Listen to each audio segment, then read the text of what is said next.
जो प्रवासी करणार आहे, जो गाडी चालवणार आहे, त्याच्या डोळ्यावर लाईट येऊन मन विचलित, लक्ष विचलित होऊ शकतं आणि असं विचलित लक्ष झाल्याने अपघात होऊ शकतात। आज इथे सगळे करावे ग्रामस्थ हे मला येऊन इथे भेटलेले आहेत आणि त्यांची इच्छा आहे की लवकरात लवकर ही कमानी हटवा।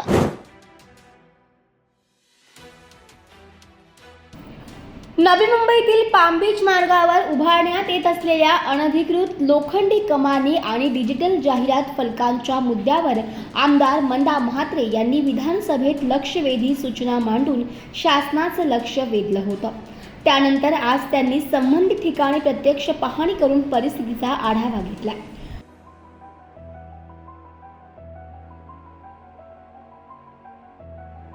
मोरा सर्कलसह काही ठिकाणी कोणतीही अधिकृत परवानगी न घेता जाहिरातींसाठी लोखंडी सांगाडे आणि LED डिजिटल फलक उभारले जात असल्याचं त्यांनी निदर्शनास आणून दिलं। तसेच सिडको आणि नवी मुंबई महानगरपालिकेच्या मालकीच्या जागांवर भूमाफियांकडून अनधिकृत बांधकामे केली जात असल्याचा आरोपही त्यांनी केलाय।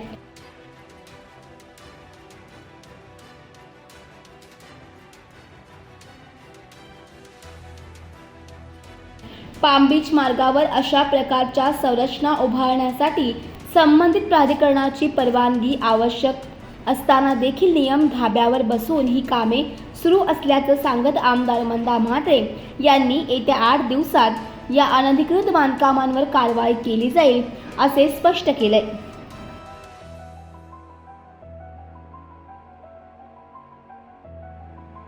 काल मी लक्षवेधी लावली या पाम बीचवरती जे आता कमानी उभ्या केलेल्या आहेत, इथे मुळातच होल्डिंग आहे 3-3, 4-4 आणि होल्डिंग कसं आहे कॉर्नरला आहे, पण ह्या ज्या कमानीला जे LED लावणार ते जो प्रवासी करणार आहे, जो गाडी चालवणार आहे, त्याच्या डोळ्यावर लाईट येऊन मन विचलित, लक्ष विचलित होऊ शकतं आणि असं विचलित लक्ष झाल्याने अपघात होऊ शकतात। आणि आपण बघा केवढे मोठे लावल्याने तो तिथे IMAX पण आहे, उद्या कोणी ठोकर मारली काय झालं आणि पडला IMAX बरोबर ते किती मोठा अपघात होऊ शकतो। म्हणून काल मंत्री महोदयांनी उत्तर दिलेलं की येणाऱ्या 8 दिवसात आम्ही हे काढू आणि नाही काढलं।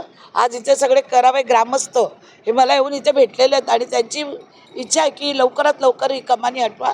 कुठला अपघात होण्याच्या अगोदरच हे तुम्ही अनधिकृत बांधकामे काढा। पोलिसांची परवानगी घेतलेली नाही आहे, पोलीस अशा कामाला कधी परवानगी देत नाही आणि किती मोठं आहे कधी कोसळू शकतं आणि ते तात्पुरती खड्डे टाकून त्याच्यात टाकलं आहे।